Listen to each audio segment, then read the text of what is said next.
विरोध करायचा असल्यास सत्सद विवेक बुद्धीने केला. शिवराळ भाषा ही आपली संस्कृती नाही. लोकशाही मार्गाने विरोध करा असं रामदेव बाबा यांनी म्हटलंय.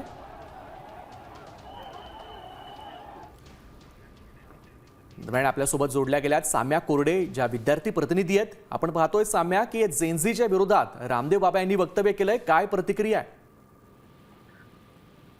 मला वाटतं की जेनझी ही नवीन पिढी प्रश्न विचारणारी आहे.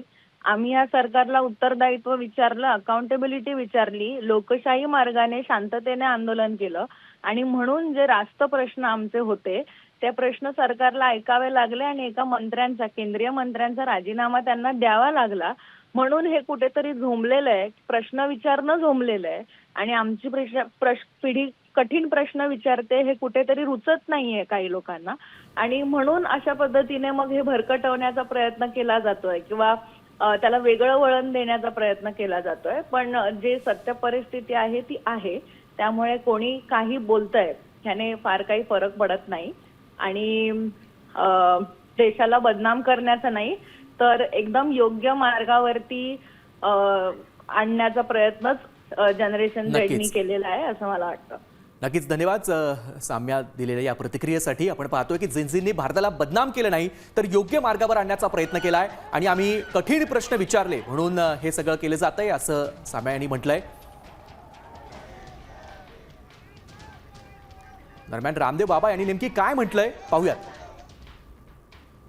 पिछले दिनों जंतर मंतर पर कुछ जैनजी ने इकट्ठे होकर के भारत को बदनाम किया.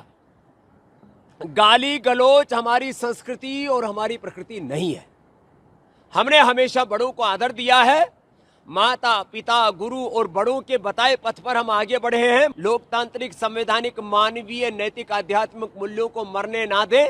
अपने बच्चों को भी समझाएं, गाली गलोच नहीं करें. आपको यदि विरोध भी करना है तो वो भी विवेक पूर्वक करें. आपण पाहतोय की रामदेव बाबा यांचा एक वादग्रस्त वक्तव्य समोर आलाय. जंतर मंतरवर काही जेनझी एकत्र आले आणि त्यांनी भारताला बदनाम केलं असं रामदेव बाबा यांनी म्हटलंय.